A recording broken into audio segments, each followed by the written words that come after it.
Bonjour à tous, bienvenue dans cette nouvelle vidéo visionnage de la semaine, le petit rendez-vous hebdomadaire. Je commence tout de suite avec le film du début de semaine, donc La femme de Tchaïkovski. Film plutôt sympathique, bien sûr on va pas retrouver le côté grandiloquent et même grandiose de l'Amadeus de Milos Forman. Là c'est plus intimiste, ça prend vraiment un petit morceau de la vie de Tchaïkovski, donc de sa vie sentimentale, plus particulièrement. Dans ce film, on ne parlera pas de son œuvre. Et étonnamment, il y a même très peu finalement de musique du compositeur qui étaye un peu la bande originale du film, ce qui est un peu dommage, ça m'avait un peu déçu. Donc le film est plutôt sympa, ça se regarde, même s'il est bien en dessous, hein, je me répète, d'Amadeus. Il vaut quand même son coup d'œil, parce que bon, apparemment, la femme de Tchaïkovski était vraiment une fan, une fan vraiment ardue du compositeur, et c'était de la passion jusqu'à la folie, hein, même, on peut le dire.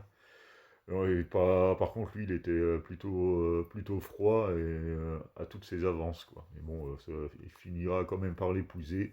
Après, je vais pas tout vous raconter, parce que là, pour le coup, c'est un biopic, mais qui se concentre surtout sur cette histoire-là, quoi.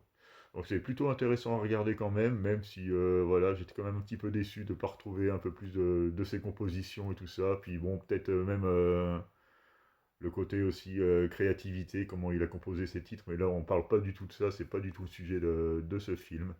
Mais bon, c'est quand même sympa, je peux vous le conseiller pour ceux qui s'intéressent à la musique classique et à ce compositeur. Ensuite, La colère des titans, donc la suite du choc des titans. Bah, je l'ai trouvé pas si mauvais que ça, même au niveau des effets spéciaux, ça tient la route, hein. C'est quand même un film qui a plus de 10 ans maintenant.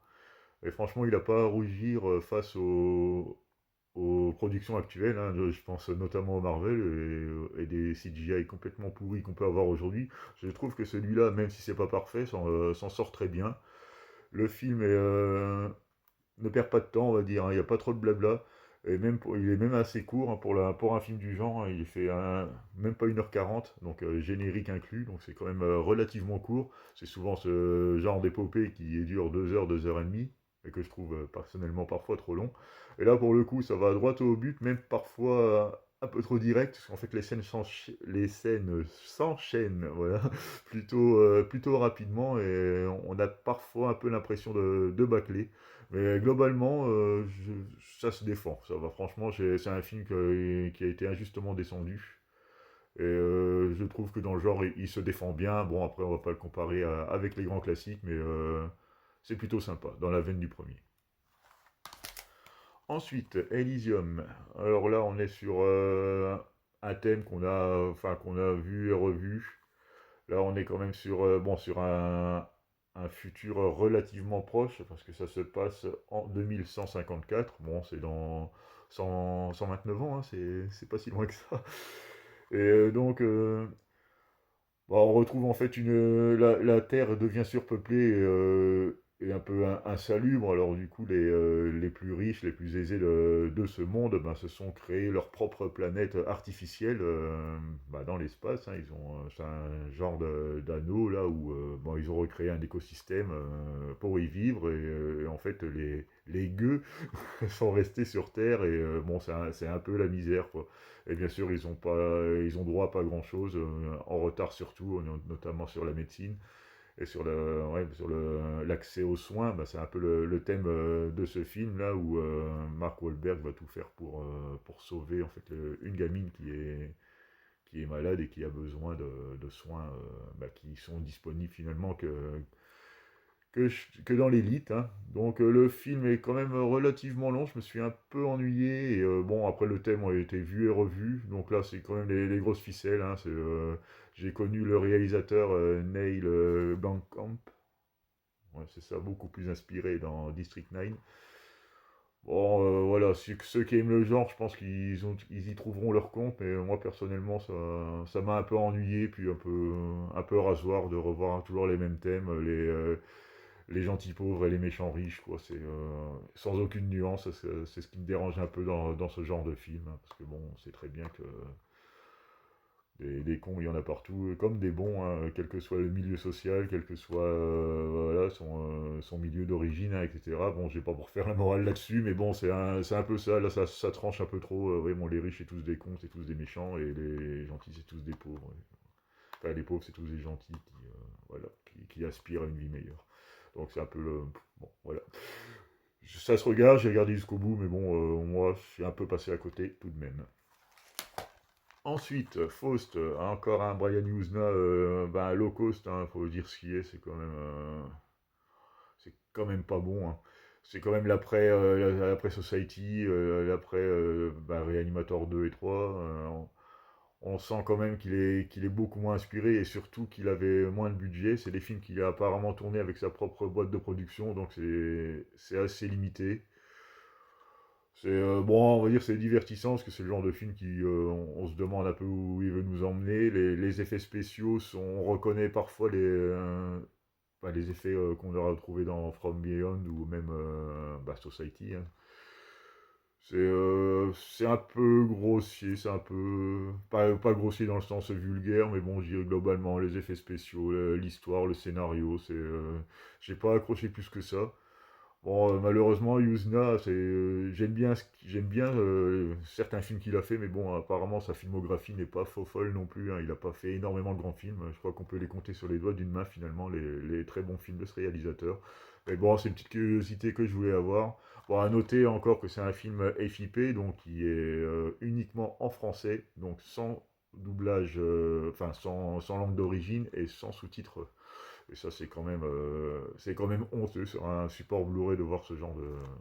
Et c'est clair que ça n'a pas aidé à l'appréciation du film, quoi.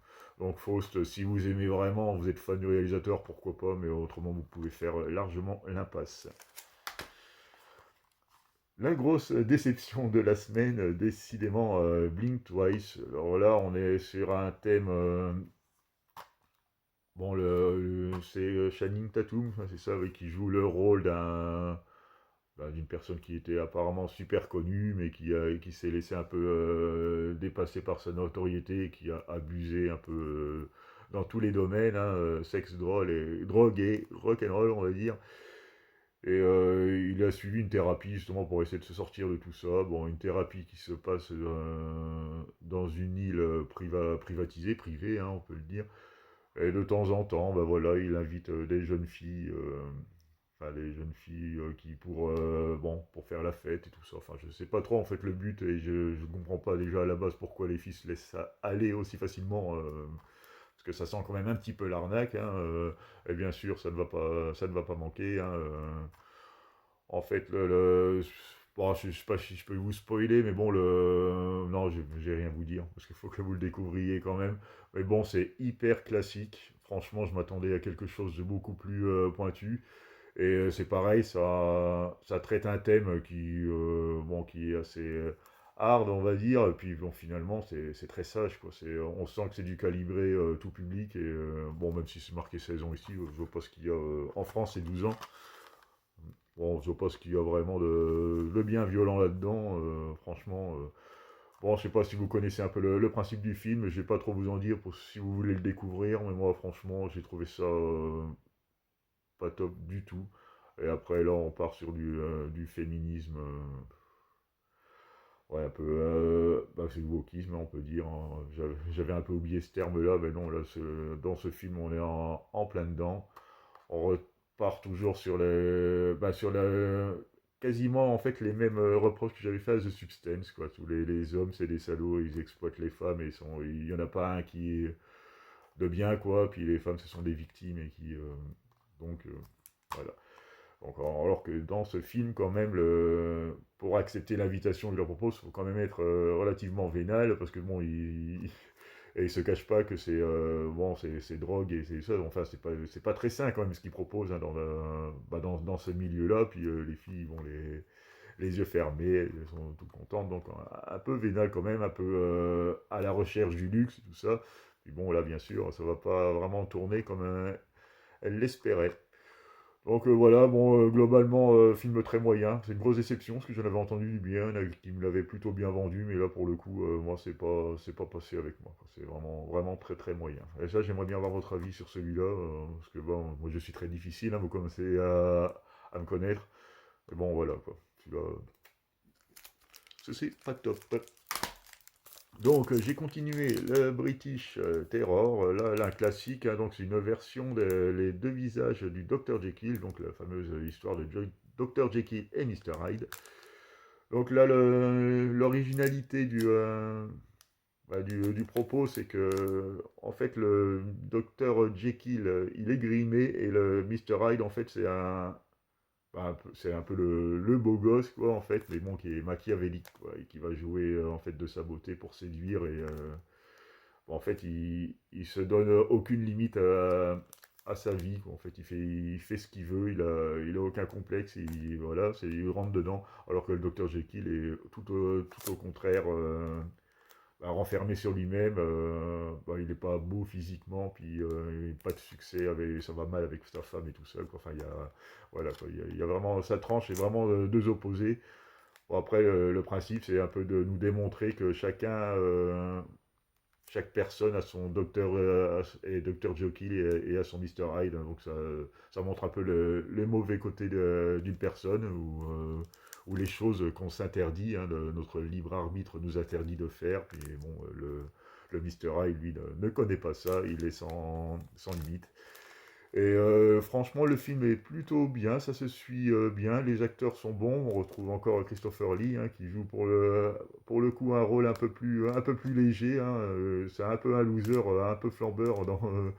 Bon, c'est un rôle, bon, on le trouve souvent dans des rôles plutôt stricts et tout ça, mais avec là, ça change un peu de le voir comme ça. Et puis celui qui joue le rôle de Dr Jekyll et Mr Hyde, donc, est plutôt bon, hein. J'ai plutôt bien apprécié l'ambiance.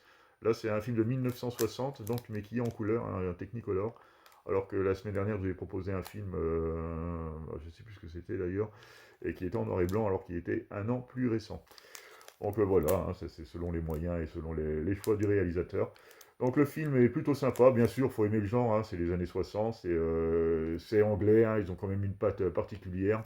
Bon, la seule chose que je pourrais peut-être lui reprocher, c'est que c'est vraiment un film de studio, donc il y a vraiment quasiment pas de scène extérieure, enfin il y en a même pas du tout, parce que tout est tourné en studio. Bon, ça dérange un peu, ça en fait un film un petit peu claustro, mais bon, globalement ça va, ça passe quand même. Donc, Dr Jekyll, non, c'est les deux visages du Dr Jekyll. Et pour finir, je me suis regardé hier soir The Crow, donc le remake de 2024, hein, qui a été quand même descendu globalement. Bon, le film, pour moi, je ne l'ai pas trouvé si mauvais, hein, même si ça reste très moyen, on est d'accord. Bon, il a souffert de la comparaison avec la version de 94, donc qui est sortie 30 ans avant celui-là. Bon, j'ai revu la version 94 à l'occasion de la sortie du 4K, mais bon, franchement, c'est pas non plus un chef-d'œuvre, hein. Il y en a qui s'emballent, oh là là, comment ils ont pu dénaturer un tel chef-d'œuvre. Non, non. Le premier, le 94, c'est pas un chef-d'œuvre du tout. Il y a quand même pas mal de défauts. Bon, bien sûr, il y a l'affect avec ce qui s'est passé avec l'acteur Brandon Lee, mais ça ne fait pas tout, ça fait pas tout le film.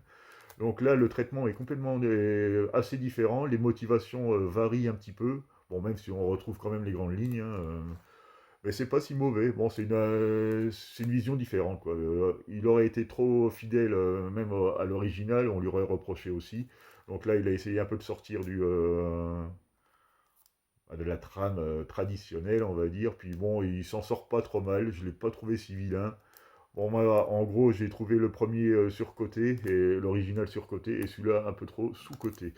Donc, et en gros, ils sont pas tellement différents. Bon, même si côté ambiance, on est d'accord, côté gothisme, le mystère, l'original est quand même beaucoup mieux retranscrit. Mais celui-là, par contre, compense sur des scènes qui sont quand même beaucoup plus gore au niveau de la vengeance, hein, de la vengeance de Draven. Donc, qui est quand même assez sanglant, avec des scènes ça gicle pas mal quand même. Là, j'étais quand même un peu surpris, parce que je m'y attendais pas trop. Parce que bon, je pensais qu'il allait rester dans la sobriété de l'original, mais non, ici, il a vraiment tranché dans tous les domaines. Donc le film, si vous avez vraiment adoré, vous êtes fan de l'original, bon celui-là vous n'allez pas particulièrement l'aimer parce qu'il ne faut pas s'attendre à retrouver exactement le même film. Après en même temps ils auraient fait la même chose, je vois pas trop l'intérêt de faire un reboot, hein, parce qu'on ne sait même pas si c'est un... Ouais, c'est un remake, hein, ils l'ont refait quoi, hein, clairement, et c'est pas une copie conforme. Bon, il y en a qui l'auraient voulu, hein, qui refassent vraiment dire la même trame, exactement la même chose, mais avec des moyens plus modernes, parce que bon, 30 ans, c'est vrai que ça commence à se faire ressentir, hein, pour un film. Bon, là, c'est pas le choix qu'ils ont fait avec celui-là. Bill Skarsgård est vraiment pas mal. Franchement, le rôle lui vaut pas trop mal. Donc là, il est vraiment sur le rôle d'un. On retrouve plutôt un Eric Draven qui est vraiment paumé et qui se retrouve dans un centre de réhabilitation, hein, parce que bon, alcoolique, non drogué surtout, et bah, est traumatisé, hein, la vie, on va dire.